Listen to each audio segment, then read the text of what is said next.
This podcast is supported by FX's English teacher.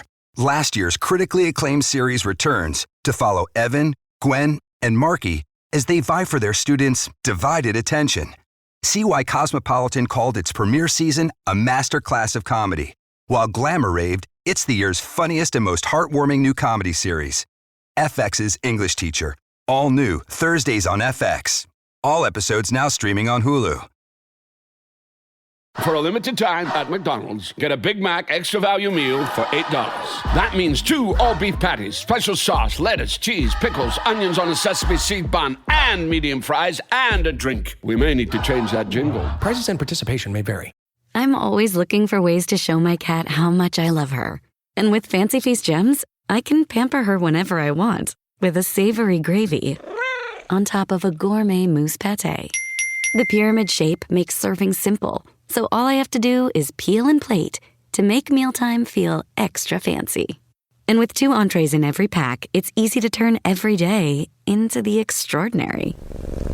Fancy Feast Gems. Kevin, are you a family-style orderer or an individual orderer? I like a composed plate, Tom. And for a couple of reasons. I mean, one is I'm a pig. And the problem with family style is you got to pace yourself, and I eat faster and more than most people. And then there's that awkward moment where you want more, but you don't know if you should dig in for more. And you certainly can't go for thirds, and you start asking around the table. But if you do that too many times, and it's just family style's got to be managed. Give me a composed plate. The only disclaimer would be, I think, you go to a big Cantonese restaurant, or maybe a big Italian red sauce restaurant, maybe you want family style, but I want my own damn plate so I can eat my own food. I'm with you. That's the right answer. I also think that in the era of allergies and diet restrictions, ordering for the table becomes a little problematic, a little more complicated. And so I feel like doing an individual order and having a composed dish and getting what you want, I think is the right move.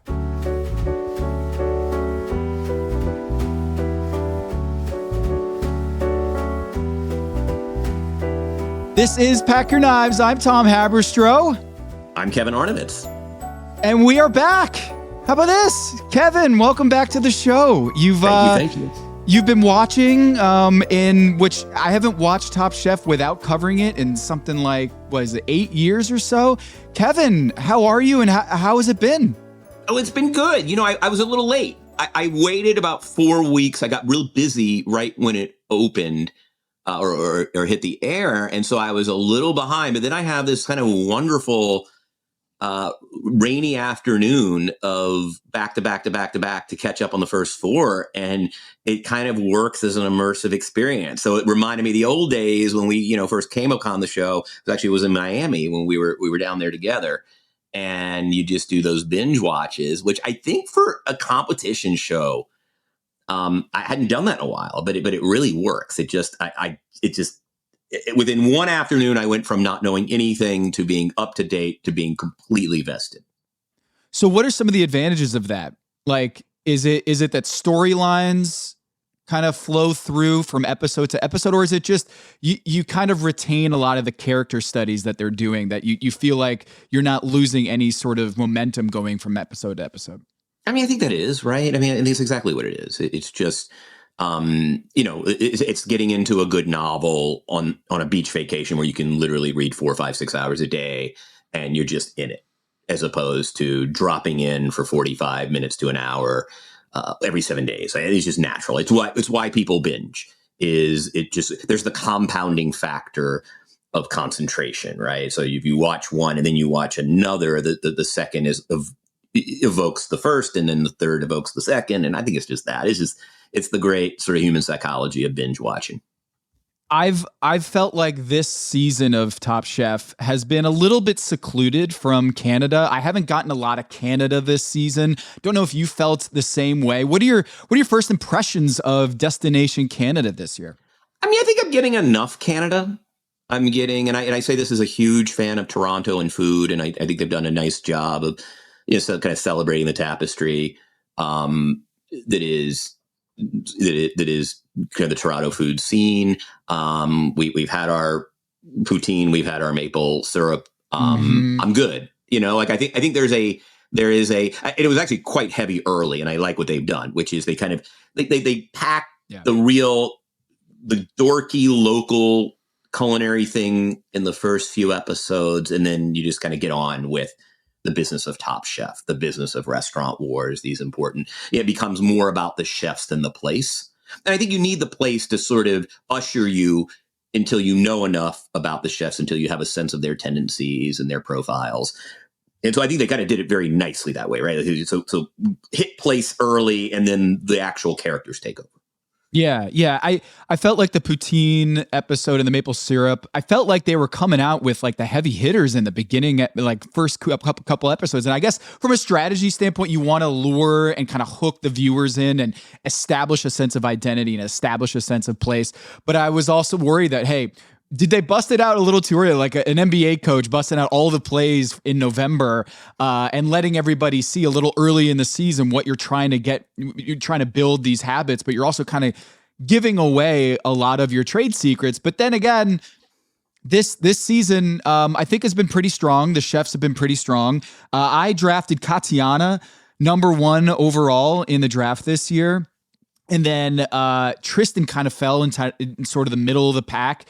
He's on Eric's team, and Eric has been just gangbusters, just been crushing me this season. He's got Tristen, and Tristen is on this level. We'll get into more of it later, but Tristen Epps has established himself as in that top tier of Top Chef performances.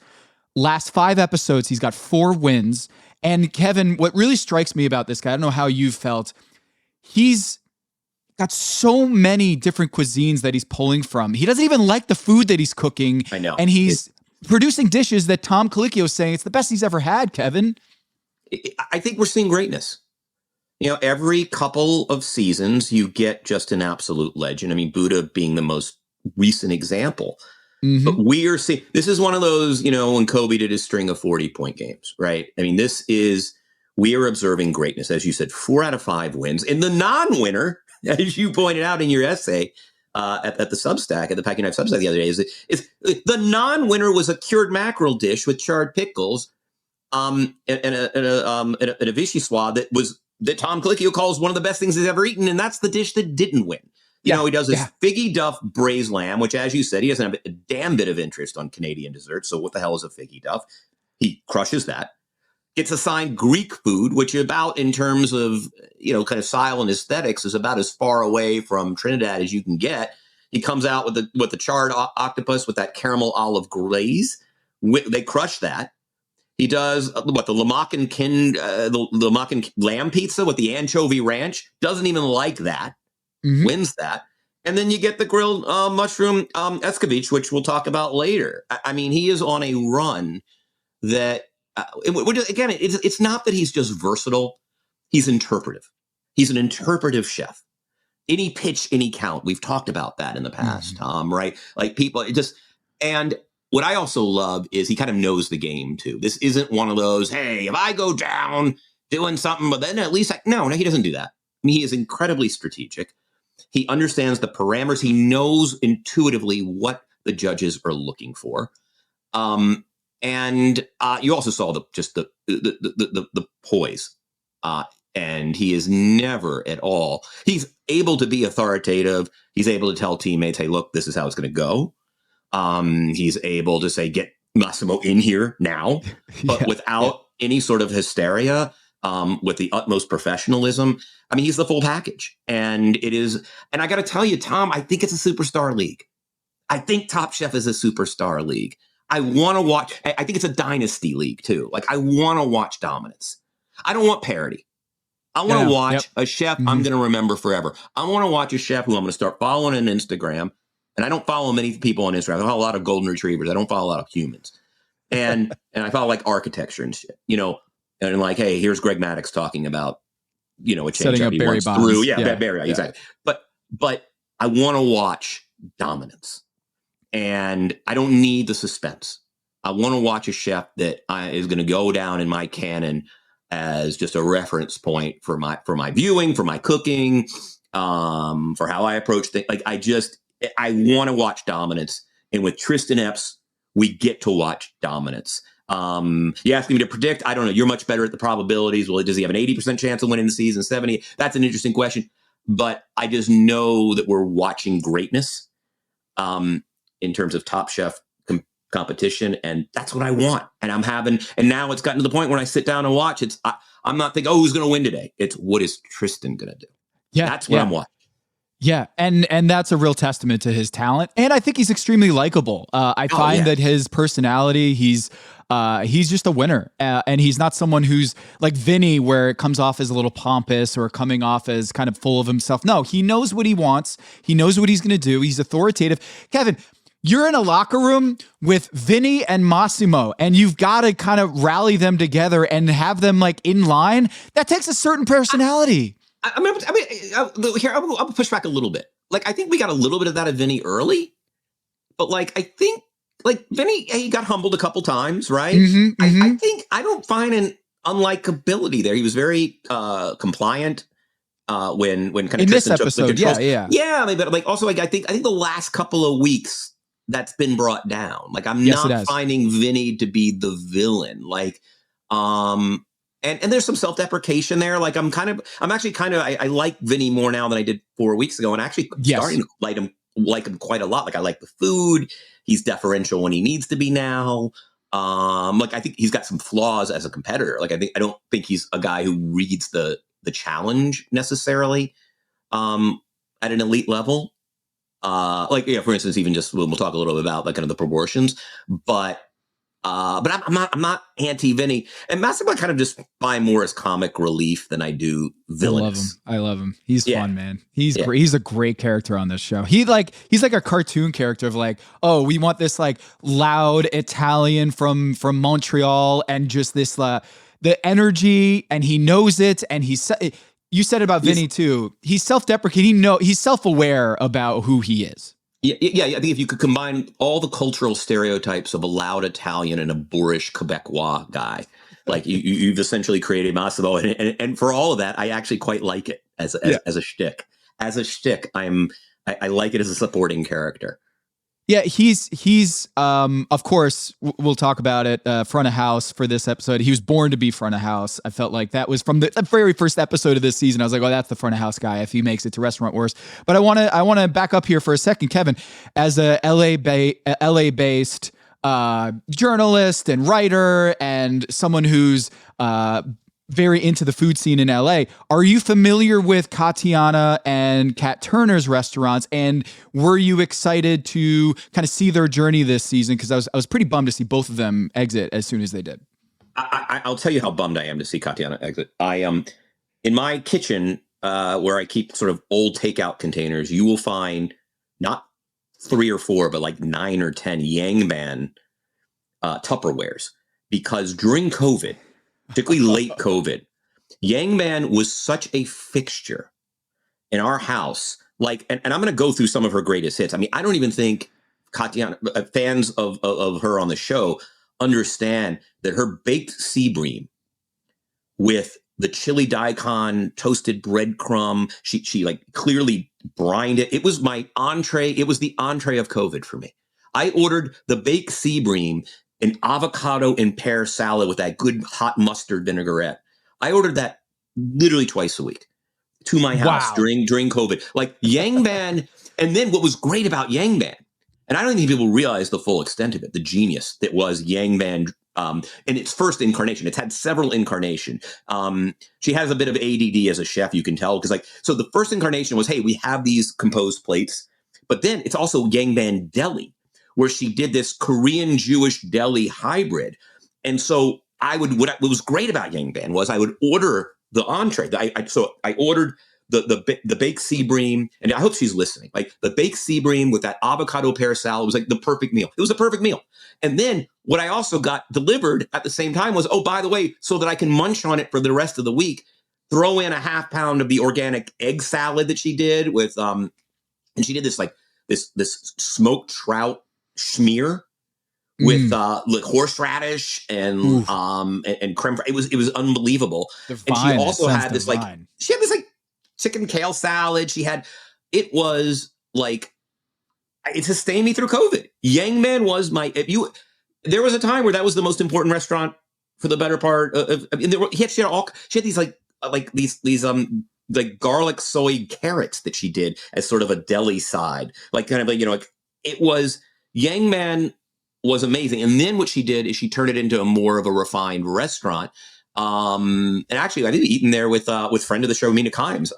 We went kind of when she kind of opened it as more of a sit down evening restaurant there. It was delicious.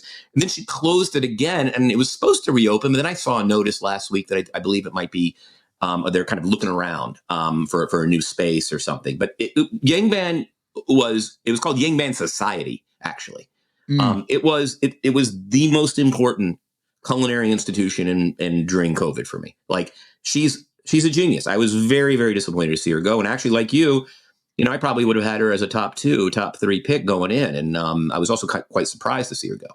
Yeah, she's in Last Chance Kitchen right now, and she's surviving there.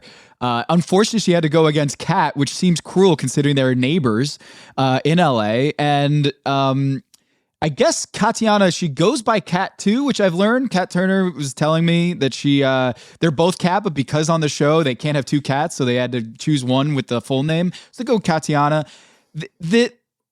I really hope that she makes it back from Last Chance Kitchen, because I think if there's anyone who can make Tristen have a run for his money, I feel like Katiana is really good on this show. I felt like she made some mistakes with that porridge dish and adding the porridge, and as Danny Garcia mentioned, could have done without that and it would have been a fine dish.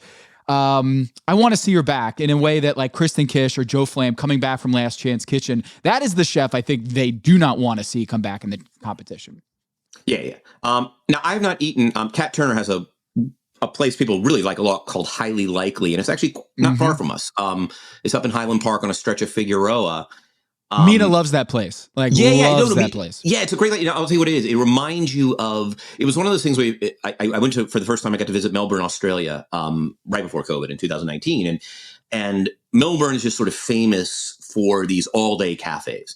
That hey, do your breakfast, lovely, breakfast brunchy items during the morning, and then it kind of evolves into a place where you can sit with your cup of coffee, and then it evolves into a place where you can get lunch, and then little salads, and then it becomes like a cocktail real place. Like it reminds me of something you see in Melbourne, Australia, and it was so needed in the neighborhood. I have not been up there, and I've been promising myself I'd go for the last year and a half or so, but I have not gotten to Highly Likely. But it is an institution on Figueroa in the wonderful neighborhood of Highland Park.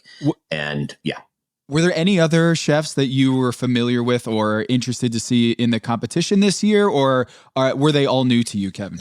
I mean, mostly new to me. I wasn't completely familiar, with anyone, including even in Schwei. And I just came from Charleston, South Carolina, where I used to go a lot and don't go very much anymore. But no, these were all relatively new. It was a really interesting field. It's a really interesting field of contestants this year.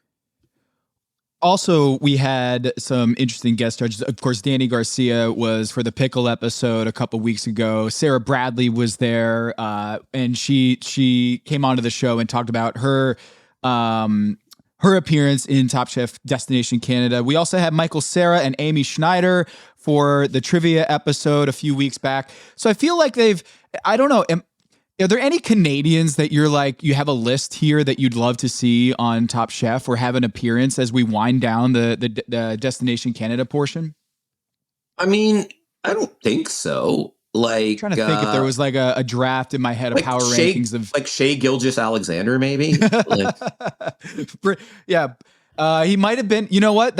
I don't know if you caught this, but a few episodes ago they were talking about like Tristen for the trivia episode, that how brilliant he was and how like he's just an encyclopedia of random knowledge. And he dropped that there was 60 starters in the NBA starters in the Summer Olympics, and I was like, oh, Tristen knows ball. And I'd imagine that it was being taped around the time that Paris was happening. So I don't think Shea. Do you think Shea would have flown across the country, skipped maybe a medal game just to be on Top Chef, or do you think Shea would prefer to be in a Paris Olympics for the first time in his career? I don't know. Yeah, it's different milestones in your career, maybe. Yeah, but he is a Toronto guy, and he is Caribbean Canadian. So You never know. Maybe Steve Nash, another one that it would have been. I'm sure of all the travels that he's done. Nash is vegan, isn't he? I want to say he is. I don't know why I want to say he is. I think. See, this is why we can't do family style. I don't want to get the show sued, but he might be vegan. Hello, listener. It's producer Maze here to talk to you about Kindred. Now, close your eyes like Owen Wilson during a job interview and imagine a way to travel that feels personal, comfortable, and connected without the price tags and the sterile feelings of hotels or short-term rentals. Now open your eyes and stop using your imagination because Kindred has made it very real. That's exactly what they do. Kindred is a members-only home swapping network. It's not a hotel. It's not a short-term rental. It's a smarter way to travel where each stay feels like home. Here's how it works. With Kindred, your home is your ticket. You earn credits by hosting fellow Kindred members, and then you use those credits to stay in over 220,000 homes in more than 100 cities worldwide. There are no hotel costs or rental fees, just the credits that you've earned. Every stay comes with white glove service, 24/7 trip support, and $100,000 in host protection. Make it easier for you to travel and enjoy yourself and not worry about details. I've used Kindred and I found an amazing home for a weekend getaway in an idyllic location with amazing views and great ambiance. It had everything I needed. And the best part was, it cost me $0. So apply now at livekindred.com and use code DINGS to join for free. Plus, you'll earn 5 nights of travel credit just for signing up. That's right, that's 5 whole nights for free at livekindred, KINDRED.com, code DINGS, DINGS, livekindred.com, code DINGS. Hello, listener. It's producer Maze here to talk to you about Quince and their cookware. Cooler nights mean cozy meals at home, and Quince's cookware has made fall cooking so much more enjoyable. Their pieces deliver the quality and performance of luxury brands, but at a price that makes sense. And they look gorgeous on the stovetop, too. No matter what item you need to complete your kitchen, Quince has you covered. With 5-ply stainless steel pots and pans, non-stick skillets, chef-quality knives, and even ceramic bakeware, which is perfect for cozy casseroles or Sunday roasts. And when you look at these prices, you might think, how is Quince doing this? How do they deliver high-quality items similar to high-end brands that are half the price? Well, let me tell you, they partner directly with ethical top-tier factories to cut out the middlemen and pass the savings on to you. And it's not just cookware. I got myself some bath sheets. That's right. When you're a tall man, you have to use bath sheets, not bath towels from Quince. It's like drying off with a cloud. It's incredible. Upgrade your kitchen for cozy fall meals with premium cookware from Quince. Go to quince.com/dings for free shipping on your order and 365-day returns. That's QUINCE.com/dings, DINGS, to get free shipping and 365-day returns. Quince.com/dings.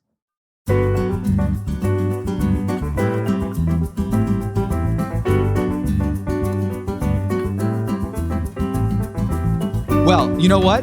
This is a perfect way to get into Restaurant Wars because one of the teams decides to go veggie forward and Massimo decides, hey, does that mean we're going just veggies or can we do proteins? This is Restaurant Wars, Kevin. This is the main event. This is, I would say, All-Star Game for the NBA, mid-season tentpole, but All-Star Game's kind of lost its luster. Kevin, you're excited for Restaurant Wars. I feel like they got back to its roots. There weren't any sort of curveballs. Last year they had one extra, I think, what was it? Michelle Wallace, she was like, had to pick which team she was on. It was really weird. It was a Shonda. I mean, giving extra labor and extra set of hands to one team is just not even a fair fight. There was a couple years back in COVID, they had to kind of do some weird,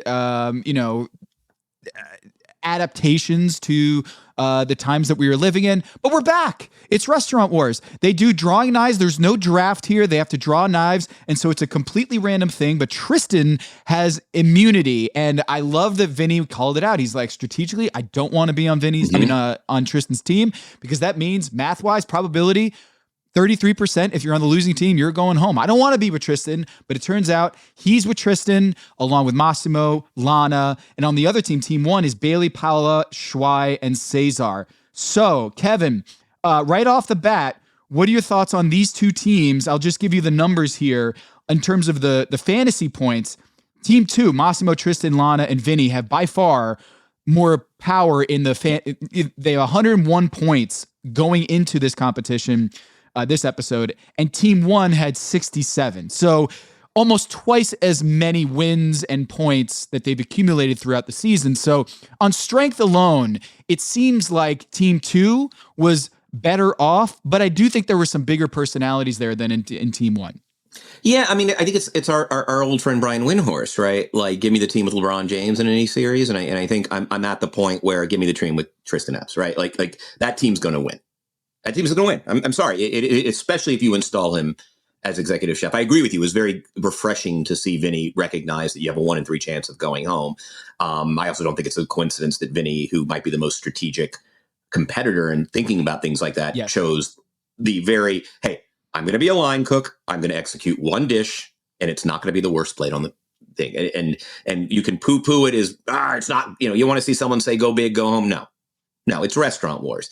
You park yourself on the line, you execute your dish, you play team ball, and you are guaranteed safety to next. It is basically as close to immunity as you can get in a competition without having immunity.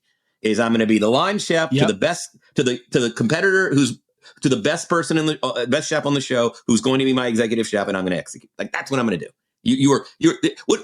Tom, what are the probabilities once knives were picked and everybody was declared what position they were playing, that Vinny was going home? What, 1%? Yeah. 0.8%? Minimal. Right. Minimal. Like a competent chef, like Vinny has asserted it's himself. It's a non-zero chance, but it's very close to zero. Yeah. Like he literally would have had to sneeze onto the plates. To go home. And but I think I'm sort of a Windhorstian kind of view of give me the team with Tristen Epps. That's number 1. And number 2 is, I think this was one of those cases where, there's some strong personalities, but there is also a better concentration of cooking talent. And especially in a restaurant situation where I think the judges care about refinement when they go to the restaurant thing. And one of the problems that Nana Pipon had is, you can call it family style and grandma chic and everything else. But at the end of the day is let's do really unadventurous dishes that you can do in a large format. Like, a big thing of, cantaloupe. Give me a big, massive platter of braised short ribs. Give me, the arancini showed some technique. That was the only good dish. Yeah. Everything else. Sort of, But it wasn't, even if they executed the dishes themselves, like even if all 6 were done the way they were supposed to be done, God, I mean, that they should just call the restaurant ceiling. They should just call it ceiling because there was a ceiling and it was very low. Like how, you know what I'm saying? Like the dishes that someone's doing. High floor, low ceiling would have been a great name for the restaurant. High floor, low ceiling. That's what they should have called Nona Pipon. What is that? Oh, what does that mean? Oh, it means high floor, low ceiling. That's what the restaurant was. High floor, low ceiling. I'm sorry. Yeah, high floor, low ceiling.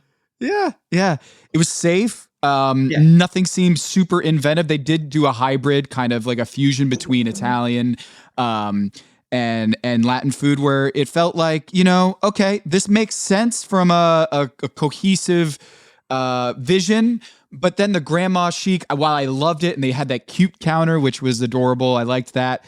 I just felt like the quality of the dishes weren't nearly in the same stratosphere as the other.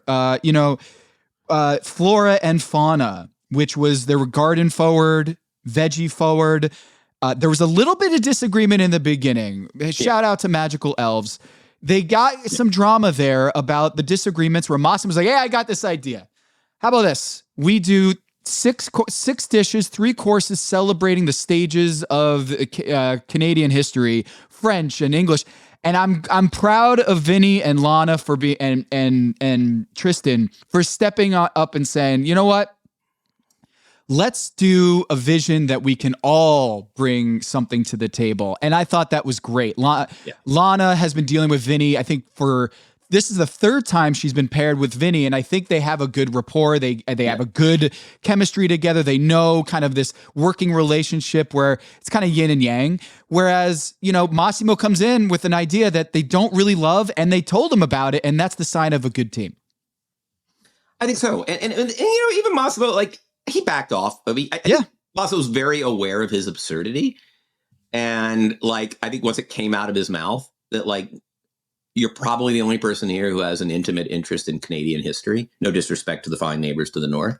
Yeah. But like, I think there was probably a little bit of that, and everyone quickly rallied around the much better idea, which is, hey, let's do something that is you can recognize thematically, like, hey, but it provides a whole lot of flexibility, right? You can still get proteins in, but let's just, let's just flip it and just let the protein sort of defer to the garden element. And like it kind of was, I mean, in some ways you could argue there wasn't enough tension. I mean, from a strictly television dramatic narrative standpoint, if there's one critique of this episode, it's nothing that anybody could have done anything about, is that it was basically devoid of tension. It was, hey, the tickets aren't being done exactly correct. Go find Massimo. Massimo fixes it very promptly because he's a very good front of the house guy. Although we'll talk a little bit about his sort of more gregarious side and how much of that you want in a restaurant. But there was actually this was a little bit of top friends, which I think speaks to kind of just the general quality of the sort of the comportments of each contestant than anything else. But it was, if anything, it was a little drama free, just because both teams sort of, just handled themselves well. Yeah. Well, I think a couple things here. One, this wasn't a source of tension, but it was certainly a really devastating news that Tristen's father passed away, his stepfather, who he identified and said, that's my father. He was extremely important in my life. They I don't know if you caught this, but in like the season recap, they show this FaceTime with his mother, and his stepfather was right up behind her shoulder, like so excited to see Tristen in the FaceTime. And that kind of led and introduced this episode. And so it kind of it hit you right in the gut, just like seeing how important he was to Tristen. And then finding the news, I don't know how many times we've had this on Top Chef, Kevin, where there's kind of an emergency back home and a producer, they kind of broke down the fourth wall here, and they had the producer come out and pull him aside and say, your mother's on the phone. There's been an emergency. I don't know exactly what's going on. And Tristen goes off and finds the news that his stepfather had a stroke and has been moved into an induced coma. Kevin, I can't recall another. I feel like there have been emergencies, maybe, but not during Restaurant Wars, and not for a guy who I think is regarded as like a Melissa King, Buddha Lowe, Kristen Kish level competitor. And so this was big, and we learned that his father passed away right before the cook. Just horrible news, devastating, and I really feel for Tristen. And we kind of had this moment of like, oh no, these are real people, real lives. And I don't know how I would react in that situation, but for Tristen, you kind of learn what he's all about. And in these lowest moments, you kind of have this insight into a person and who they are at their core. Not to say that like, if he reacted any different, that we'd think anything critical about him. But what Tristen did in this episode and what the team did to rally, I did think kind of, I don't know what the right way to put this is, but I think they kept the main thing, and they rallied around Tristen, and they just focused on a level that we haven't quite seen on Top Chef Restaurant Wars. It's as emotional as I've gotten watching a moment on Top Chef. It was really beautifully done. I think largely because we've come to be so drawn to this chef. I mean, he's just one of the great characters of the show. I mean, Tristen is, for all the reasons we set up top, but also, I mean, I think there's certain people in one's life, and we'll call them like your fans. And I think we all have them, right? These are the people who are defined not necessarily by the shared experiences or the time you spent together or this one time or that one time we did X, Y, or Z, but it's their belief in you and maybe your mutual belief in each other. That's meaningful. And I think that's particularly true if you're in kind of a field or a profession, or you've chosen a route in life that is improbable, that's aspirational, right? I mean, Tristen wants to be a world-class chef, right? I imagine if you're a kid and this person comes into your life and hey, what do you want to do with your life? Oh, I want to go be a world-class chef. Well, there are only a few of those I don't care. And then there's a person who's like in your life who just pledges their utmost faith that you can do it. And one thing that when he talked about Russell, his stepfather, in I think a previous episode, as a sidebar, he mentioned that belief, right? Like I think, if you're trying to be a chef, if you're trying to be an athlete, if you're trying to be an actor, you're trying to be a writer. I mean, by the way, if you're trying to be an architect, you're trying to be a kid who gets out of a tough neighborhood, you're trying to be whatever it is. Like, it's the people whose belief that you can do it really nourishes you and sustains you. It's an incredibly powerful thing is your fans, the people who always believed in you. And what Tristen made very clear, both in previous episodes and is that was sort of, that defined Russell's relationship to him. It wasn't just that Russell was a good stepfather or good to his mom or whatever else. It was that Russell believed in Tristen's belief in himself, and it nourished and sustained him. And you really felt that. And it was such a beautiful moment. Again, I don't frequently get emotional, even when Tristen loses it or others. It's not why I come to the show. I make no bones about it. Like I appreciate the human parts of the story, but I'm here to watch a cooking competition show most nights.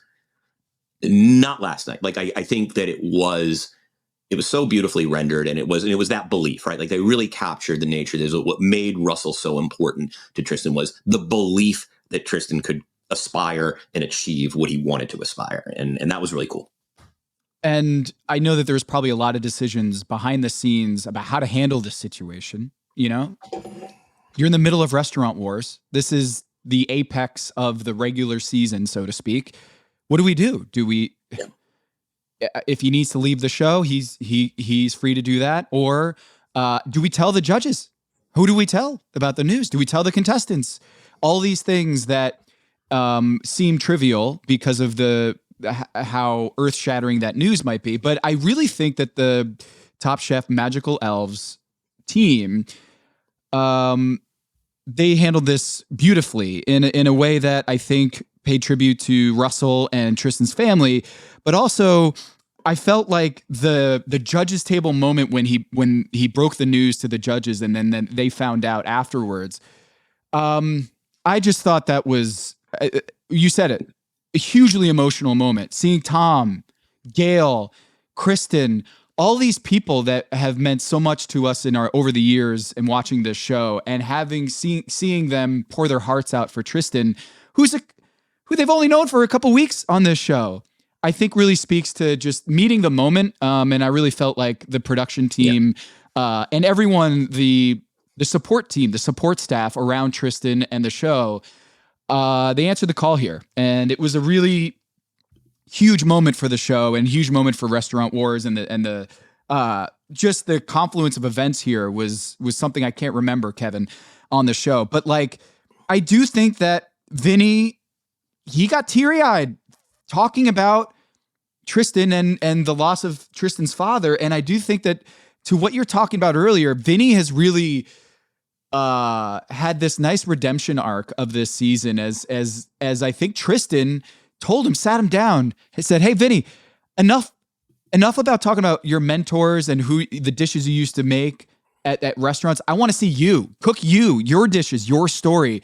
And he comes out last week with that Reuben pizza.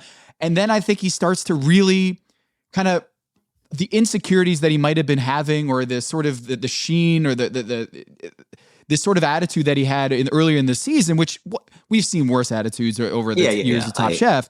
But like, I think Vinny has had a really great rebound on this show, to what you were talking about earlier. Yeah, I find him. I have found him not off-putting at all. And even probably early on, I didn't find it as off-putting, and maybe some did. But yeah, I thought that was a really interesting pivotal moment. Was Tristen, and they captured it in that sort of in the chambers, sort of saying, "Hey, look, dude, like Nomad's great, but Vinny's even better. Let's see Vinny. Yeah. I want Vinny. You're right, because it was one of those. I think the moments when you've received the best kind of constructive criticism in your life, it's not somebody yelling insults at you. It's somebody basically who's able to sort of not so much mask, but couch the critique in a kind of in a call to arms, basically, and an appeal for you to kind of, achieve your potential, right? Like, it wasn't that, hey, you're a pretentious asshole. It's, hey, we've noticed that you spend a lot of time, and rightly so, sort of paying tribute to the masters that we all admire. However, that's not going to help you sculpt your own identity as a chef, right? And that was sort of yet another reason to like Tristen so much, right? Is that even when he's critiquing other chefs, he's doing it in a way that's empowering and not belittling. And I think that's something that's just so appealing about Tristen, who, again, I just want to iterate, is sort of emerging as one of my favorite chef testants of all time. I mean, it's why I love this season. I don't know that they're doing. I don't know that they're doing anything kind of completely novel this season. Structurally on the show, it is that they have found a compelling lead character. So the lead character, Tristen, he's got the first course. It's a grilled mushroom escovitch with scallop, ajo blanco with a dawa dawa. Is that a sauce? I think it is. I want to say, or a flavor. No, dawa dawa is like African beans. It's like a beans. Like they call it a locust bean. And you find it so that is what dawa dawa is. And escovitch is wonderful. And what's interesting about this dish is it also, one of the things that Tristan's clearly really good at is adding that vinegar to his dishes. They mentioned it in the milk, and I don't want to get ahead of them, but the dessert also had this like spike of sherry. I think that's what it was, sherry vinegar. I think that Tristen said. And so escovitch is a very vinegary fish dish that's generally, I think, out of Jamaica. Jamaica. Right. So, but it's got that like that sort of hot, pickly kind of vinegar, and it's like Tristen, you're starting to see the subtle, like what makes a Tristen dish elevated, and I think you're realizing it's like vinegar can be a wonderful thing that just refines, elevates, provides the right hit of acid to a dish, and I just like grilled mushroom escovitch is such a freaking brilliant way to do the flora fauna thing, and still, oh, by the way, I still want to pay tribute to my sort of my home cuisine. It's such a smart dish. That was like the first dish that they tried, and I was like, that's the winning dish. I was like, that's it. I don't even need to see the rest. Yeah, you and I both worship at the altar of fungi. I mean, mushroom is just wonderful. It's amazing. And Lana, she comes in with the pot liquor consomme, the trout with pot liquor consomme. Pot liquor is kind of like the braised collard greens and the broth from the runoff from that, which amazing, right? So smart, because probably earthy and like that's gonna be briny and earthy, and it's a great dish. The chiffonade apparently wasn't a huge hit. Yeah, I want to say that when you look at Nina's comments about the Lana's dish, at first she said she wasn't a huge fan of the pot liquor, she didn't like it. The chiffonade got in the way, yeah. But then at the end, she said that dish needs to be on your menu. Like, she's like, that was an awesome dish. And so a little bit of a blemish there, but mostly that was an awesome dish from Lana. So like Tristen and Lana right off the bat hit the first course. Second course, Vinny does the squash with pork tenderloin, which looked awesome. And I think if there wasn't that constraint of like, hey, veggie forward, this is the identity of the restaurant, that might have been, like a superb dish. And I think that the flavors were great. Presentation was great. And the only knock on it was just like, hey, if it's a veggie forward, maybe not have 50-50 veg squash and pork. But the guest judge, Janet, she said it was like the best squash she's ever had in her life. And for Vinny, man, he can cook, dude. He can cook. So it was one of those things like whenever I kind of, you look at the 12 dishes and they do the little picture in the thing. It's like the one thing from this episode that I want to learn is how he confit that squash.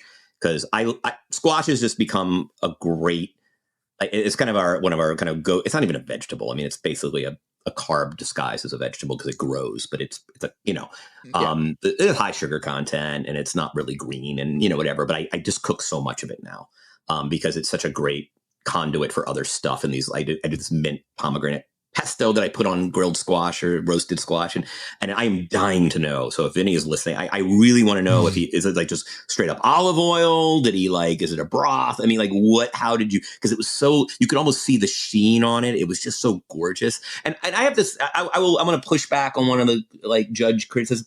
I'm sorry. I'm never going to complain when there's more protein than veg. Sorry. That's not a problem. I understand that the concept of the restaurant was veggie fork. Yes. Give me less of the protein. No, nobody says that. No one ever looks at a plate and says, God, it's just, what I really wanted was more veg and less protein. And I don't even eat pork, but it's just I don't think that's a legit criticism. I'm sorry. I don't think that's a legit criticism. They had to find something. They had to find something. Come on. I mean, everybody wants more of that and less of that. It's like the Larry David, there aren't there are too many shrimps in this takeout Chinese dish. No, there's not. There's no one's ever going to complain about too much protein.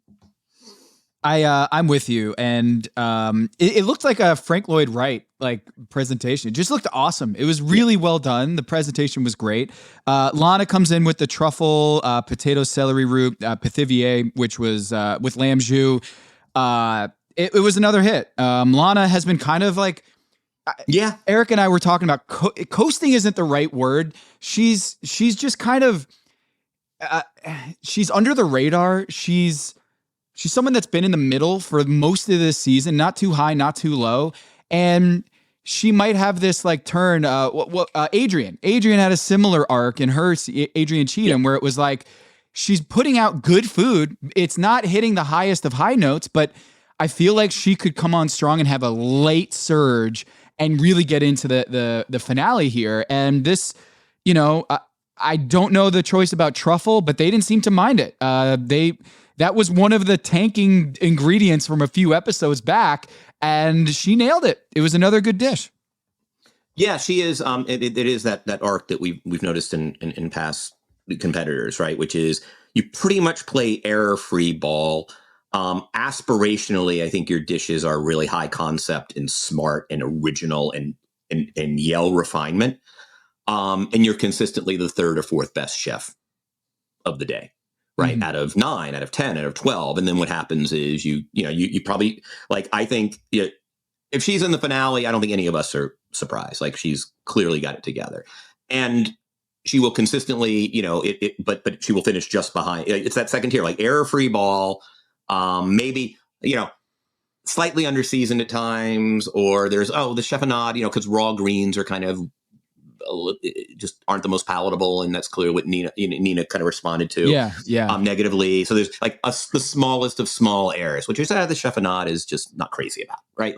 Not, oh God, this was inedible, or it was porridge on the bottom, or I think it will not surprise me if in 4 weeks we're looking at her as in the final four. Not at all. Just not going to finish on top a lot, because it is very, very hard to beat the best of Tristen, the best of Vinny. She is the ultimate very high floor, and not even low ceiling, but mid ceiling, right? That's is she Steve Avery on the Maddox, Tom Glavine, where it's just you're going against two Hall of Famers in the rotation. Who would that be? Yeah, maybe she's more Charlie Lebrand, but no. The Avery, only because Avery was so electric. Avery, I took a train to Pittsburgh in 1991 to watch him pitch a 4-hit shutout in Game 2 of the League Championship Series. And Avery at his best was frankly, as talented as either of those guys. He just had a bad shoulder and a bad arm.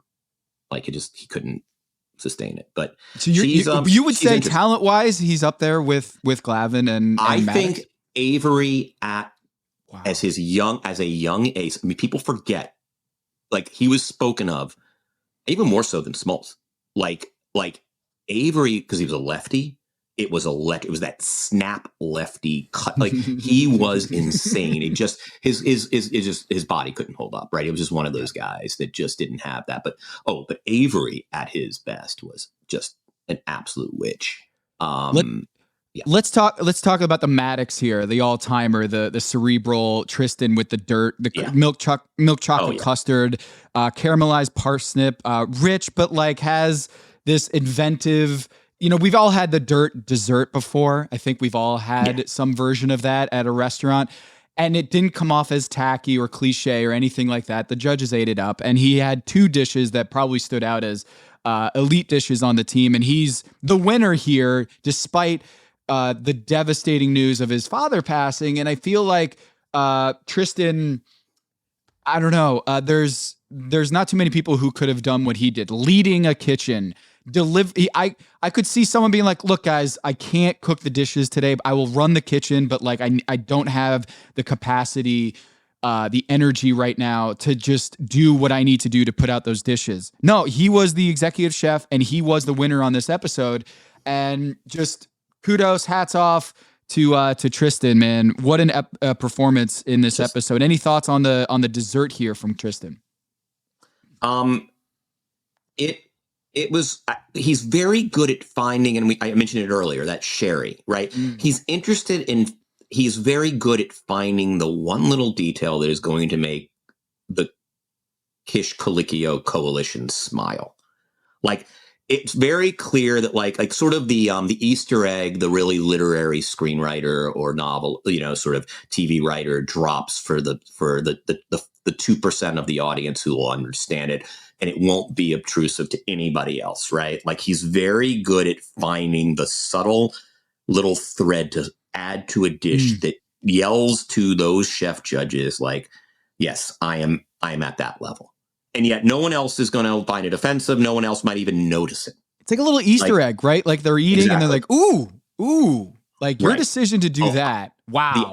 Exactly. I know what you did here, and I really admire it. Like, that's every time he comes to the judges table, you see Kish just sort of say, oh, I saw something you did. Don't think I didn't notice that you did that really brilliant sleight of hand. And I think Buddha was obviously really good at it, right? And I think it's clear. Like, nowhere in the preparation of the dish did we see that little ad, but it is the one, those little details that like what's the difference between the absolute world-class Michelin-y, if you care about the James Beard chefs, and the merely very good chefs, and even the excellent chef?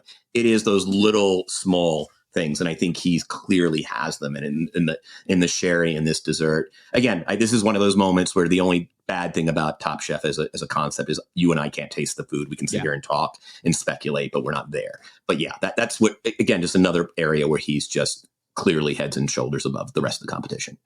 Okay, so we went to Restaurant Wars. Longtime listeners know we probably talk about it way too much, but we went to Restaurant Wars in Top Chef Kentucky, and we got to see Nina Compton at Restaurant Wars that year when she was, I think, Karen Akunowitz was also there, I want to say, as one of the guest judges for that year. Yeah. And there were 3 restaurants. We actually got to eat Eric Adjepong's meal, his dishes, which was such an amazing coincidence that we were able to do that. And then Janet here and Nina, they were great judges. They were strong with their opinions. They were critical, but like constructive. They had some I feel like they weren't light on the judges. And Janet in particular, what I saw from Massimo, and I saved him for the end on this team because I thought he was such a smart and diligent and attentive energy, great front of house. What Janet didn't like was this move that he did that I always enjoy. I know it felt like beneath, not literally, but like, no pun intended. Janet did not appreciate that Massimo kind of crouched down at the table and got their orders and talked to them at their level. I kind of love that. I didn't realize how much I loved it until he did it there, and then she pointed it out. But Kevin, I'm a big fan of the server that does the crouch. What are your thoughts on the crouch server move? I mean, in general, it reminds me of like one of the things that you're told if you want to engender just the love and adoration of a dog is to get down at their level, right? It's like to kneel and like sort of, you don't want to pet them from above standing up because you're much taller than them. And it sort of reminds me of that, which is that if you want to create an intimate relationship with your diners, like kind of we're sitting, you're standing. So you essentially approximate sitting as best you can, which means kneeling down and becoming the fifth person at the table for. Have you ever had someone pull up a chair, just kind of like sit down in front of you? I've had that before where it's like, hey, I just want to hang out with you guys for a second and get to know you a little bit. Like I've had that before, and it's endearing. I feel like you're bonding on a level that for whatever reason, just as human beings, like if you're up there and I'm down here, I'm just not connecting and vibing on the same level. But you're right. It's kind of like a dog. You get on the same level. I loved it, but you know what? I can understand Janet being like, this is fine dining. This is elevated cuisine, and wasn't in love with that move. But Massimo, I thought was, they did that rock, paper, scissors shoot with Lana about who would be front of house. I feel like they had a winning combination here with him at front of house here. Well, also it helped because to the extent that anyone's irritated by him back in the kitchen, he's not there. One thing about the nice thing about the front of the house is, and I don't say this snidely, like, is if there's somebody who's dynamic or whose nervous energy you don't appreciate in the kitchen for whatever reason, or Massimo, we also know, is very messy in his station, right? Like, you just get them out of there. You just say, like, start a 5-alarm fire in the kitchen. Yep. Right. Yep. It's a wonderful way to sort of exile a personality who might be suspect to certain members of the team and get them out of the kitchen. And it turns out that he's actually quite good at this. I think, how familiar you want your server, your restaurateur to be is one of those. I think it is one of those Potter Stewart, when you see it, but you don't know. Like, there are nights where I love that. I'm in from out of town. It's very clear I came to this restaurant as a destination. Like, I love that kind of attention. I want to hear more stories about how the restaurant's doing and what the mission and the purpose of the restaurant is. Like, I love that. And there are times where I'm at a restaurant to have a serious conversation with a person, or a very quiet, intimate dinner, where I just get the hell out of here. Like, just do the minimum required. Like, be present. If I need you, I'll let you know, but if I could order on an iPad, I would. Exactly. Yeah. And I think it's just like, how do you discern that from a table? I don't know. I mean, I guess that's what makes a really good server. A server is knowing, hey, table 12 wants the dog and pony show, and table 14 wants to be left the hell alone. And I think that is, again, it's just a sixth sense. I mean, it's sort of like when you go to a party and you socialize, like who's interested in having sort of the deep conversation, who's just interested in niceties, and you just have to kind of glean from the person's comportment what they're about. Yeah. And Massimo clearly assumes that everyone wants that. But I think I'd rather have that than what Schwei did. Yeah. Mm-hmm. Schwei just was inside his own head, I feel like, about too much attention, not enough attention. I think he came from the right place, is like he doesn't want to be hounding in the way that Massimo probably was hounding a little bit, or just kind of lingering and loitering by the table. And I thought that was a really cool moment where Gail and Tom were like, hey, wait a minute. Hey, scram. Like, we got to talk. Yeah. We got to critique and judge and discuss about your dishes. You can't be within earshot of this. Scram. Whereas Schwei was completely abandoning them, and that was not a smart strategy. Yeah, I mean, my question to Schwei, who's just so incredibly likable, is, I mean, if you're someone who worries that you're, too invasive or too present, you're probably not the right person for front of the house. Like, it has to be the kind of person who is shameless and you want that discernment I talked about, like knowing when to shut up or leave, but like your default mode as the front of the house person should be extrovert. And he's clearly not an extrovert. And so I have this dynamic in my relationship, right? Like, we throw a birthday party for our golden retriever, like the last weekend in September, because it's his birthday. Right. And like, it's this goofy thing we do because we're obsessed with our dog, and we're like a gay childless couple, and our golden retriever's our son. And like, we're absurd. We're absolutely, we're those people. It's ridiculous. But like, we go up and draw up the list for the party, and every year we argue, because like, my feeling is like, it's for people who either also have a real attachment to our dog, or find birthday parties for dogs in a city like Los Angeles, where it might take a 35-minute drive to get there, to not be an imposition. But I also assume that for a lot of people, social invitations are impositions. So like, we'll say, well, Eric, my partner will say, hey, let's invite that couple. And I'm like, no, they have a kid. Like, they're not going to want to. The last thing they want to do on a Saturday in September is drive across town to come to our dog's birthday party. Like, let's spare them the indignity of having to say no or come up with a dumb excuse not to come, and just let's spare them the invitation. And my partner's like, no, they like us. They like our dog. They like hanging out. They like socializing. Like, the fact that you would not want to invite somebody who likes you to a party because you think it's an imposition is the dumbest thing my partner's ever heard. And I think he's probably right about this. But Shui basically exists in my world where it's an imposition to show up at a diner's table and start talking to them, right? Like, and it's just not a good place to be. Like, I would be not good at front of the house. And Shui's instinct that, it's an imposition, that I'm actually being invasive, that if I actually come up to the table and tell them things that they might, like, it's just a really bad instinct. Like, he's lucky he didn't go. Right. He's lucky that their entire day was a disaster. Not a disaster. It wasn't a disaster, but like, he's lucky because he kind of was would you agree, Tom, that what Shui did was classic go home as front of the house behavior? Yes. And it was in direct contrast to Massimo, who, as soon as they walked into the door, made sure they had a glass of champagne, right? Walked them to their seat. Like, had some nice little small talk, jokey stuff to just schmooze with the judges and get a good chuckle out of them. Kristen Kish clearly loves Massimo in a just like he's like a puppy to her. Like, she just can't stop chuckling at whatever Massimo is saying in the way that like is a direct contrast to what Shui was, which was just like abandoning and absent. Listener, listen up. This is important. Okay, I'm going to try to save you some money here. If you're still overpaying for wireless, it's time to say yes to saying no. At Mint Mobile, their favorite word is no. You may think like, that's bad. No contracts, no monthly bills, no overages, no hidden fees, no BS. Here's why I said yes to making the switch and getting premium wireless for $15 a month. You heard that correctly.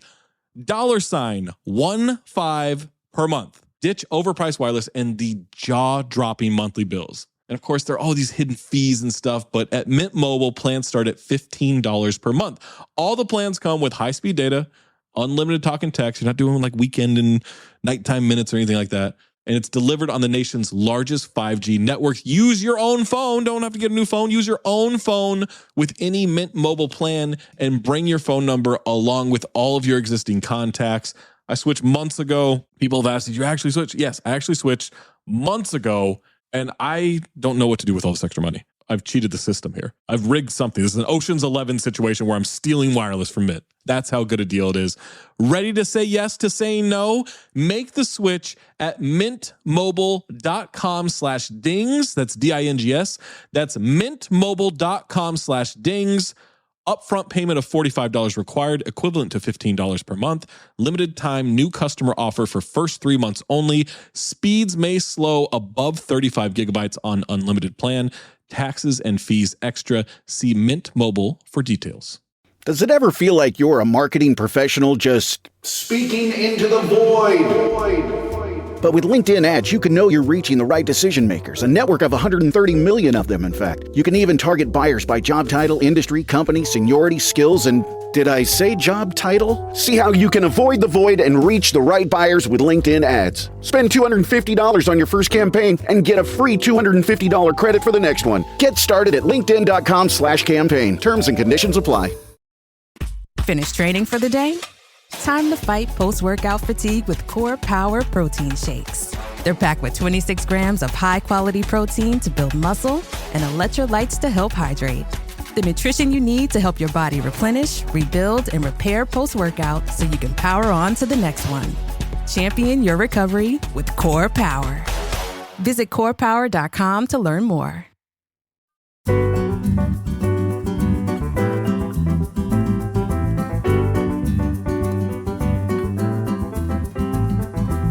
When you look at Shui, I wonder if part of him was looking at the competitive advantages of his team and saying, like, who is the most likely to be front of house or succeed in front of house on my team? Bailey, Paula, Cesar?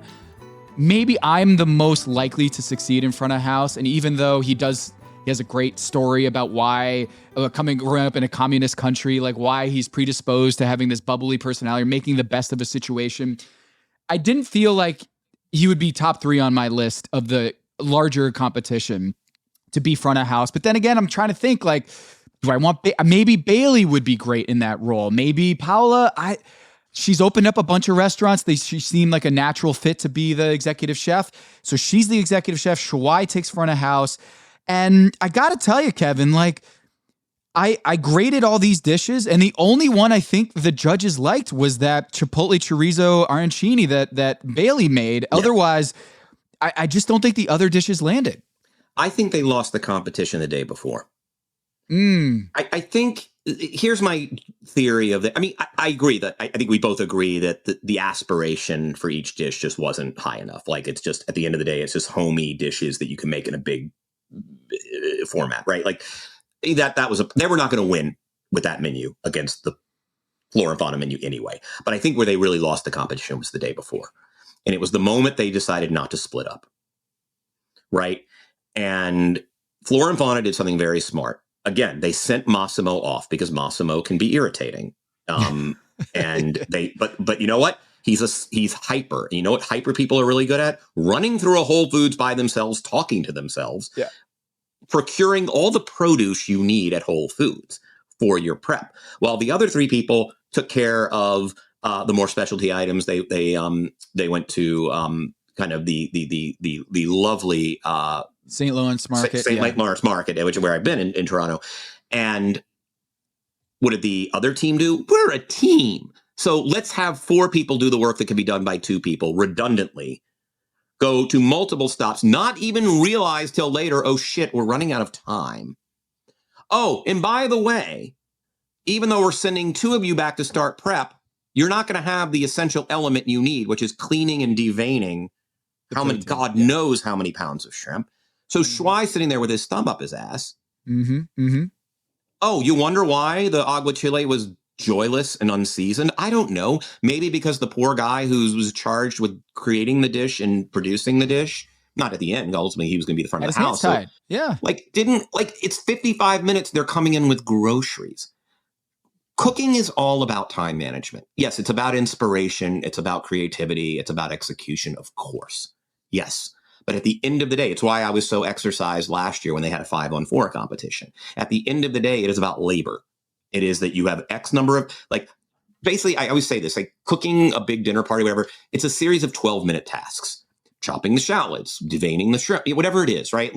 And you have, in a big party, you have literally, you can have 30 of those 12-minute tasks, right? Like literally it's 400 and, 360, it's 6 hours, right? Like it's 30 12-minute tasks.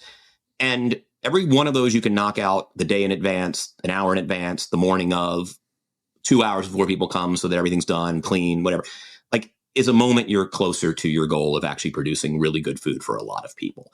And they just failed at the fundamental task of time management. With this, we are family.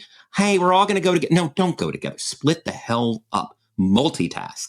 Get that done. Send someone off. How do you get back with the guy who's charged with the most labor-intensive task, does not have his protein 55 minutes before the thing? It is a travesty of bad organization. And look, I like every single person on the team. Part of me loves I like all of those people. But I'm sorry, the precious, Paula was so, no. Your job is to execute. You failed at the fundamental task of time management. Yeah. It drives me crazy, people who can't manage time. It just does. And that's where they lost the competition, to be honest. So one of the reasons your aguachile is joyless and underseasoned is the guy didn't even have a chance to really prep it. One of the reasons why, you ran out of time and you're serving whole almonds in a romesco is because you didn't have time to do it right. Why didn't you have time to do it right? Because you squandered the entire day playing frigging sightseeing the culinary markets of Toronto instead of doing the job at hand. And it's disgraceful. Sorry, but it's just absolute Top Chef 101, Restaurant Wars, own goal, Tom Haberstroh. I'm sorry, but it is. That was an epic rant by Kevin. Glad to have you back for this Restaurant Wars. That was, I wasn't picking up on that as I watched, but as you're talking about it, you're absolutely right. And one of the reasons why Shawai admits that he's tired to the judges table when he's serving them is because he is. He's overly tired. And if he wasn't so fatigued because he was playing from, behind the 8 ball there, he probably would have the conscientiousness to just be like, wait, I gotta say not what I feel. I gotta say positivity and be positive and warming them up and buttering them up. And instead he says, I'm tired. And that's because he was so far behind with his teammates not being there with the shrimp. And he's the front of house. Make sure the front of house guy can do his stuff so he can go and tend to the front of house and basically run the restaurant and manage it from the ground up. And the fact that they didn't allow him that, I felt bad for him. And he's front of house. So a lot of times, hear no evil, see no evil. You're not able to understand what's going on in the kitchen. Shawai is going to get the brunt of the criticism because he is the one that they see. And so he's able to, kind of manage that situation. Wasn't as attentive as he needed to be. I understand why he was struggling in this episode. The serving utensils, they didn't think that through. Janet, I'm with you. Is that if you're going to have a family style, you got to think it through. It's not as easy as it sounds. You think you're taking a shortcut with the family style, but you got to really make sure that it's fully family style. And they just did not bring it. Details. Yeah. And it sounded like they kind of recovered what could have been a really problematic situation, which was clearly the diners didn't understand the form. Like, you need to choose one as a table or one for every 2 people at the table, right? And that I was expecting that actually to become sort of the fatal problem on the actual service. And it seemed like they did get a nice thing there though, Kevin, where they got the judges first. And we know in Restaurant Wars, getting the judges first is a real benefit. And they got the judges first, but like you said, I did not see that happening where it would be tripped up on, like, how do these people order? Like, how are they supposed to order? And they did calm it. They figured out how to weather that storm. Yeah. Cesar, I mean, you want to get to the dishes? You want to walk us through the menu? Do the dishes. Bailey, the arancini, she tries to do a risotto again, with the arancini, which is not the same. It's not a risotto on the plate, but similar idea. And I think they really like this one. It was, I think, the only winning dish, or the only one that I had a check mark next to. That said, I think the judges really like this one. Yeah. It's funny. I was thinking about this counterfactual. If everybody who in Top Chef history, whoever went out on risotto instead did an arancini of that risotto, like, would they have survived? It seemed like arancini, which you started noticing, like, arancini really kind of getting off of just sort of straight Italian menus and kind of popping up everywhere about, like, I feel like 6, 7, 8, 9 years ago. Yeah. Like, it's sort of late 2000 teens. You started seeing arancini everywhere. You started seeing it at wedding receptions. Various on catering menus, and it is kind of a nice way to do risotto without having to expose yourself to the risk of risotto on the show. And it did look wonderful. I mean, it seems like Bailey's cooking well. I think by and large. I mean, her romesco not having almonds notwithstanding, it seems like she's been really, since she came back in the competition, been doing a really solid job just turning out. Not terribly like, we're reinventing the wheel. This is not the most innovative dish in the world. We've seen arancini a million times, but executing tried and true stuff and giving it a slight creative turn, right? The chipotle chorizo combo sounds really just appealing, right? And she's cooking well.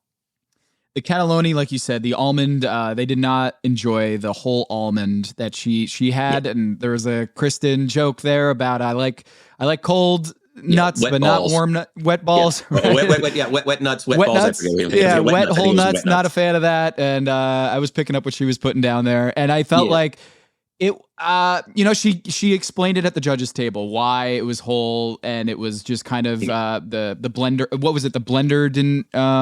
They had to end up using an emulsion blend at the end, which didn't do the job. I mean, I think the issue with romesco is, like, I'm actually pretty agnostic. Like, if you want to give me a chunky romesco, that's cool. You want to give me a non-chunky romesco, that's cool. But it has to be consistent, right? I think that's the issue, right? Is that go with whatever texture you want, but pick a texture.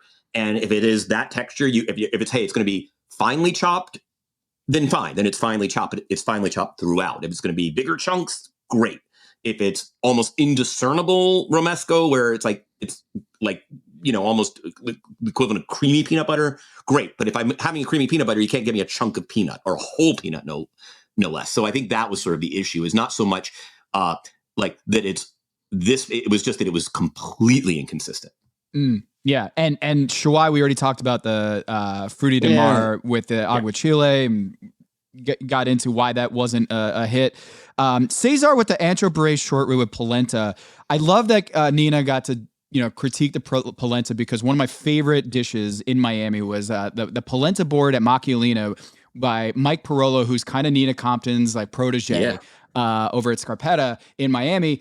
I love the polenta macchiolina. It is just rich. It is delicious. And they serve it in a bunch of different ways. And so here we have kind of the polenta queen having Cesar, the braised short rib, which on paper, I'm like all about that dish. But the polenta just it didn't land. It had good flavor, but it didn't come together. How many Scarpettas are there now? I mean, there might be like 12. Where did I see one in the Middle East?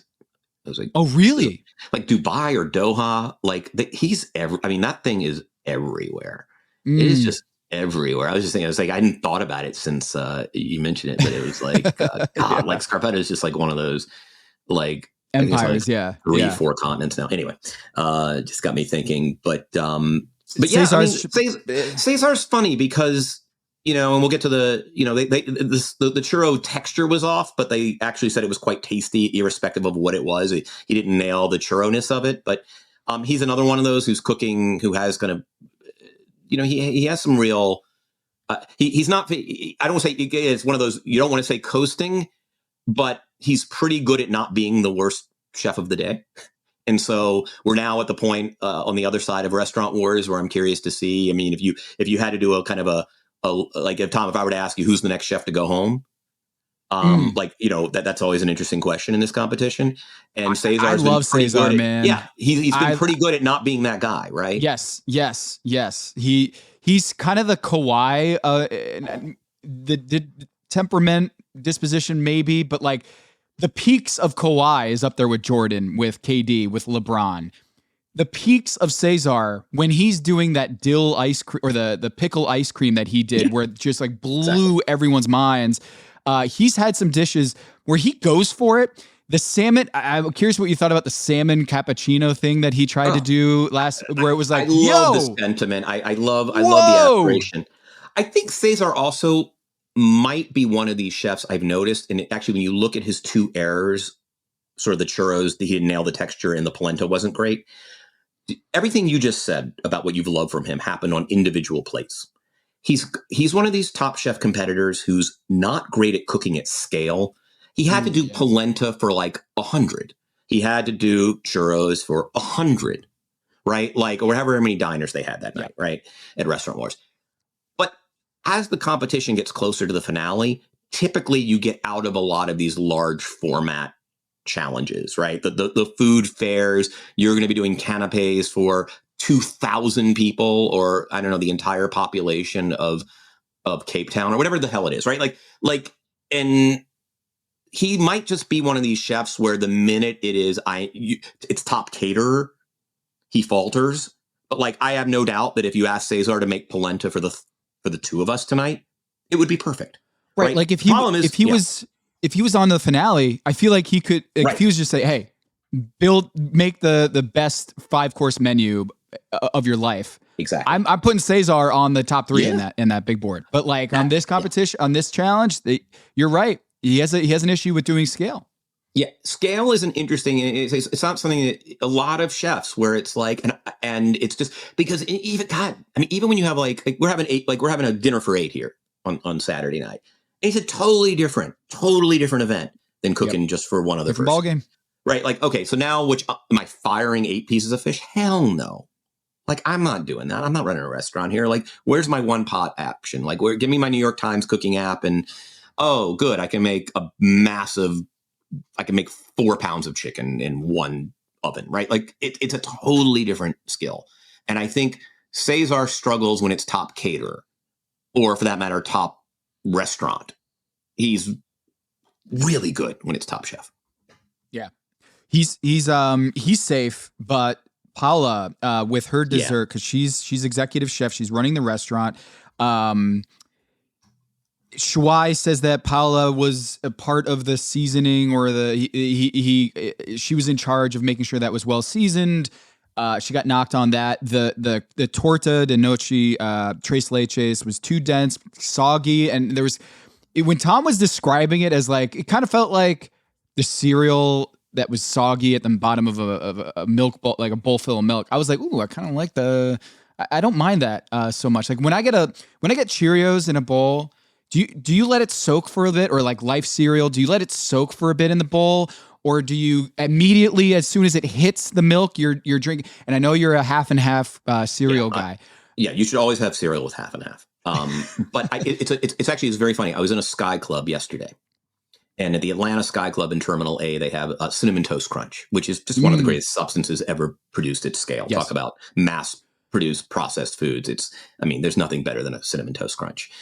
So it's a big dilemma. I think what you're mentioning is one of the great dilemmas, which is you want the crunch, which means you got to eat early, but you also want the milk to absorb that cinnamon sugar, which requires waiting. So what do you do? And I think the answer is, if you're in a Sky Club, is have one bowl of each, right? Whoa. So you got your little bowl where you go right away, and then you put the other one off to the side on your little table, and you come back to it until you go to the bathroom, you go back and get a drink, and then come back, and 10 minutes later you got. What about the iceberg method though? Like you have a mountain and the top of it is dry, and so you're getting that crunch, but at the bottom it's soaking in the milk. I kind of feel like if you do if you go heavy on the milk, you're losing that crunch. But if you go light on the milk and you have it half and half, not the cream half and half, but like half above and half below the liquid, I feel like you got the best of both worlds there, Kevin. All right, so this is helpful, because I've been trying to figure out how to.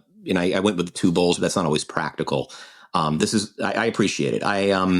There's certain ways. I found that the Kellogg's Applejack just does not do well soggy.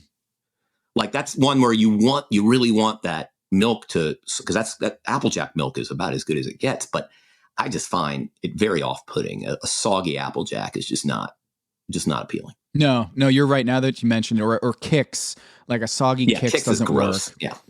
I have a soft spot for Kix. Okay, it's not on my big board, and it's not top 10. But I have a controversial statement. The General Mills cereals just aren't as good. The whole line. Yeah, I no disrespect to General Mills. I'm sure it's a fine company that's been a wonderful part of American processed cuisine. But I'm just never been. I always just find the General Mills version of whatever sugar cereal we're talking about is never as satisfying as the others. Kevin, a lot of tears were shed on this episode. It was very emotional, Tristen, but I think also I think it maybe brought out a lot of just, it's exhausting, Restaurant Wars, and it's exhausting on a level that kind of just wears you down. And these chefs just emotional, not just for Tristen, but also just seeing each other go. We're in the thick of that competition where Paula, I don't think she was the strongest competitor in Top Chef history.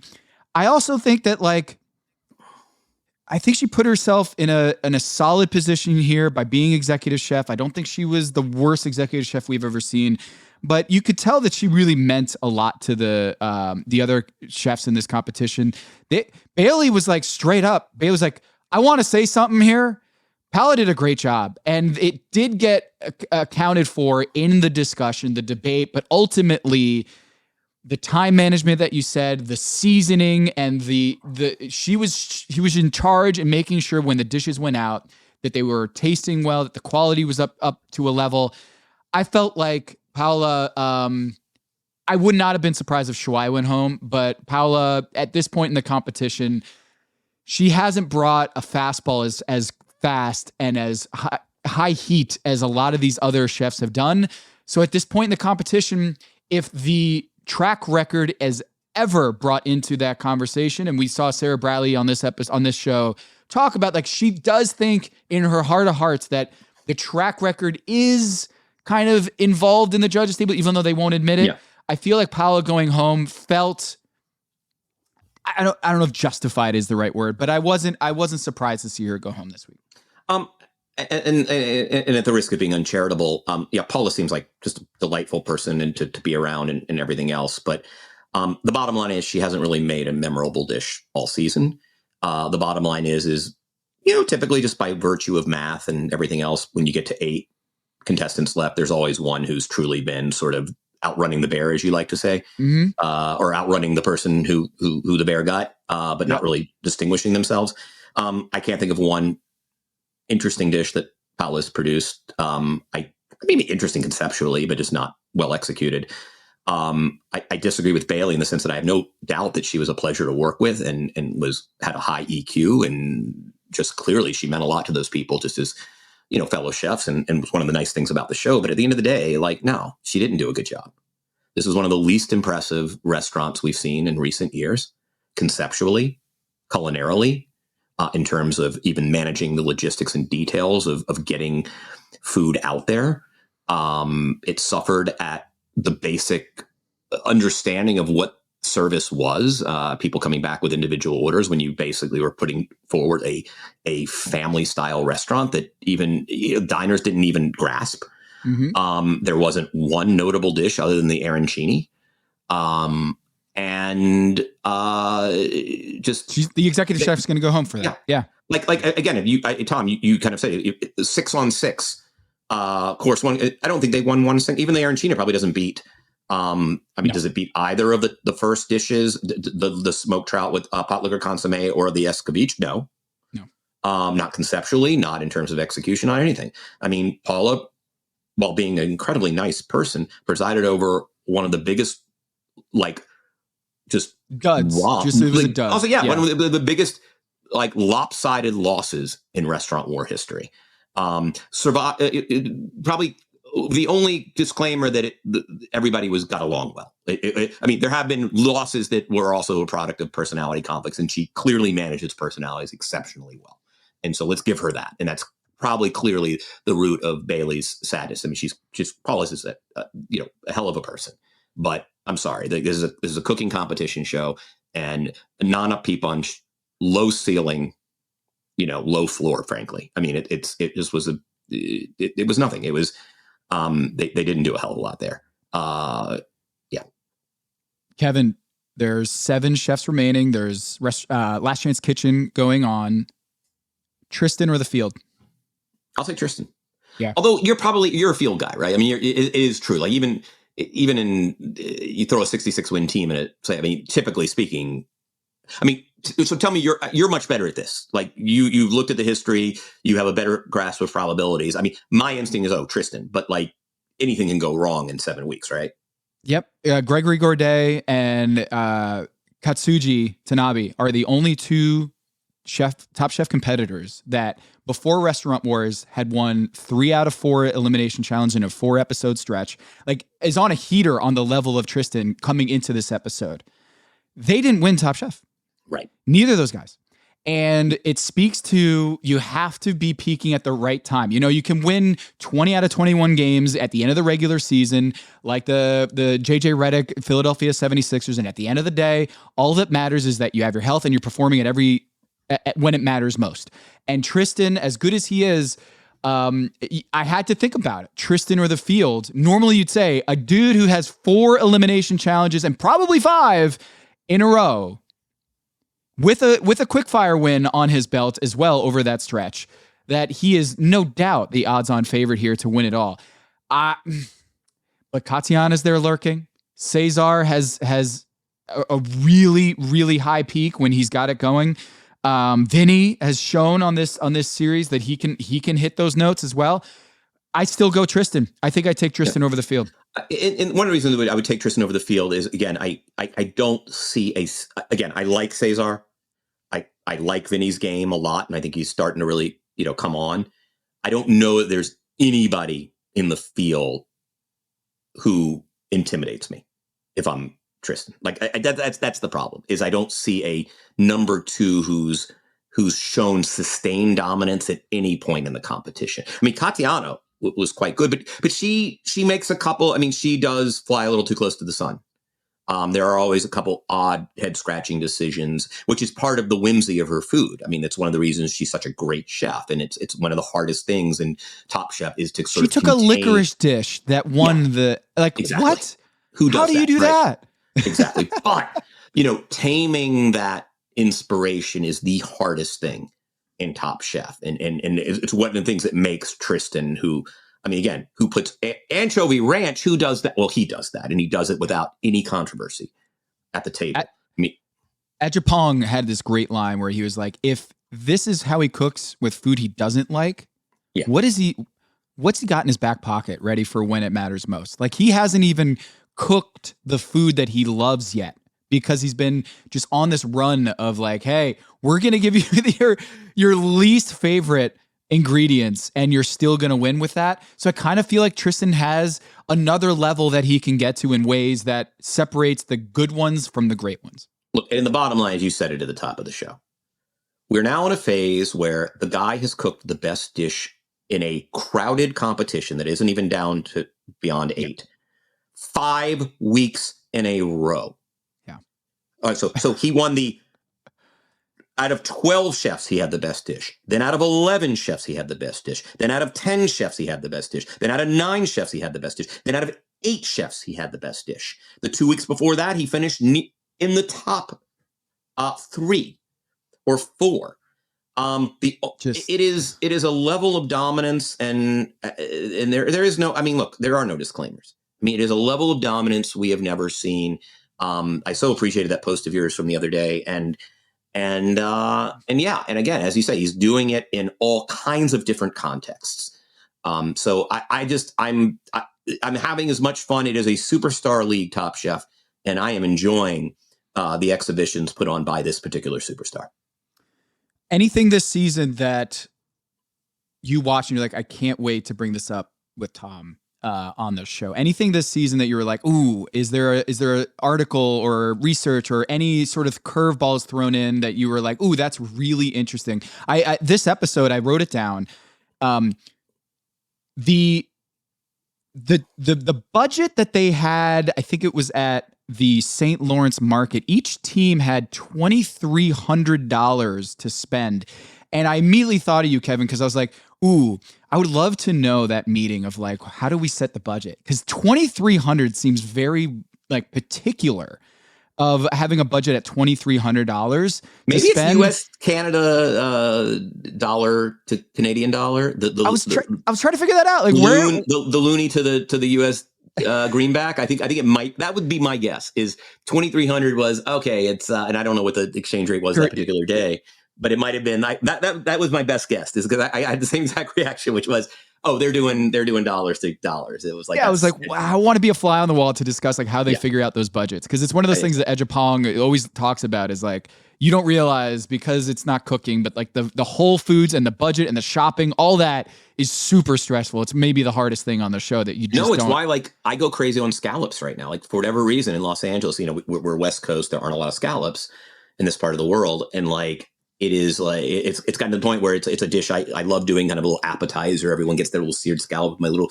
miso sake butter with a little dollop of yuzu koshu. And it's like, hell, am I spending like $70 on an appetizer for like 4 friends? Hell no. Like I'm doing something else now, right? Like it is, budget, it's a huge thing. Yeah. So you're enjoying this season, Tristen, on a level that we've like, if you're not picking Tristen over the field, what do we need to see? Like, if it's not him, then who is it? Because this is as dominant as we've ever seen. I thought Katiana was like the best one just because, again, high ceiling. But I think we found that her floor, and again, I don't say it as a criticism.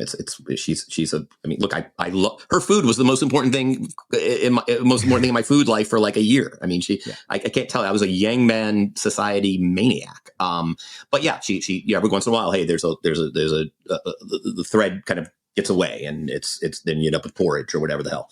No, I mean that Tristen to me is a story. It's a superstar league. Top Chef is best when there are dominant players. And you just get wowed. Though I still want to get the confit squash because that fall will be coming before you know it, and I should be confiting squash, it seems, every week of various varieties. Vinny, if you're listening, we want that Reuben pizza. We also want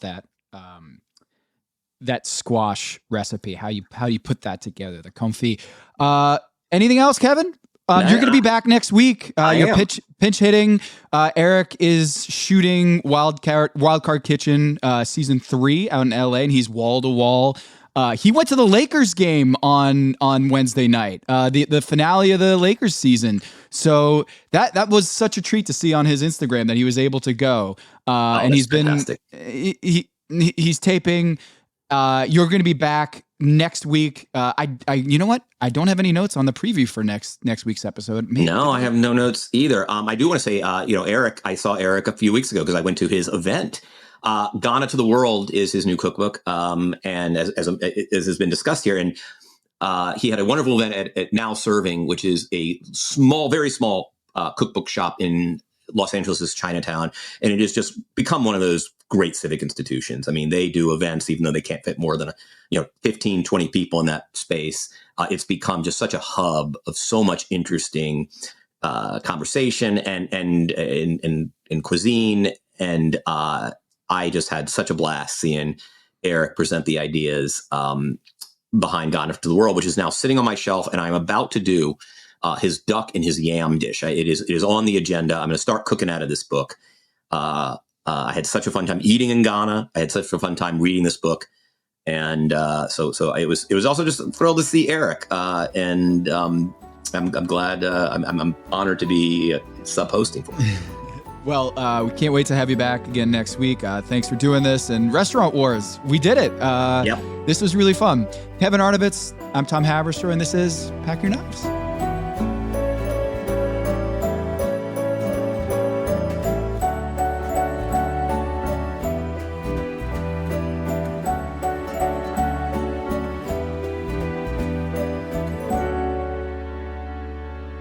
All right, Last Chance Kitchen heading into Restaurant Wars. This is Henry versus Katiana. 30 minutes. They got to do a fresh made dough dish in 30 minutes, which presents a host of problems. No time for resting, no time for chilling. You got to come up with a way to fry it or to have it like half risen. And that risks a lot of chewiness. So just not an ideal situation for these chefs. Henry does a pan-seared wonton with pork, soy scallions with soy sour broth and garlic scallion emulsion. Looked great. Katiana, pot pie seafood chowder with scallops, mushrooms, vadouvan crust. She did like a crumbled version of the dough. And, frying half of it, baking half of it, which was smart, giving her New England roots. She wanted to do this like chowder. I felt like Henry's dish was more direct, more composed. I think it's something that was more of a double. I think Katiana swung for the fences here, and it went over the fence. I felt like that was a risky move, and Katiana does high risk, high reward dishes very well on this show. And even though I thought Henry it seemed like the more successful dish, the flavors didn't hit. The broth was weak, a little chewy, yes, but I think Tom said it was in a good way. Both of those were winning dishes, but only one can remain on the show, and Katiana stays on. She moves on, and Henry goes home. Kind of a roller coaster, as Tom said, a roller coaster, a lot of mistakes, as we talked about with Eric Adjepong on the show. Henry was kind of just was a real wild card on this show. Didn't know what he was going to produce.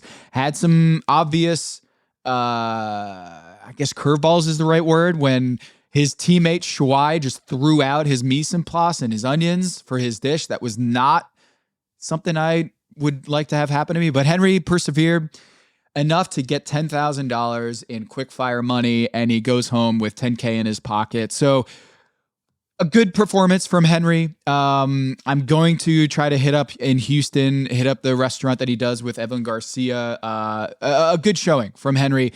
But honestly, happy to see Katiana get one step closer to making it back into the competition. Really want to see her go up against Tristen in the finale. And we'll see.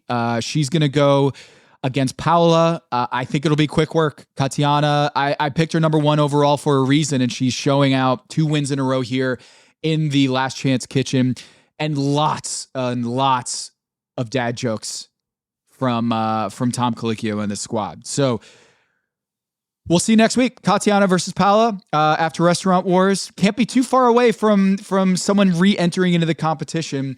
I'm rooting for Katiana, both personally and fantasy-wise. Want to see her back in there and win this whole thing because she's on my team and Tristen isn't. We'll talk next week. Last Chance Kitchen Breakdown.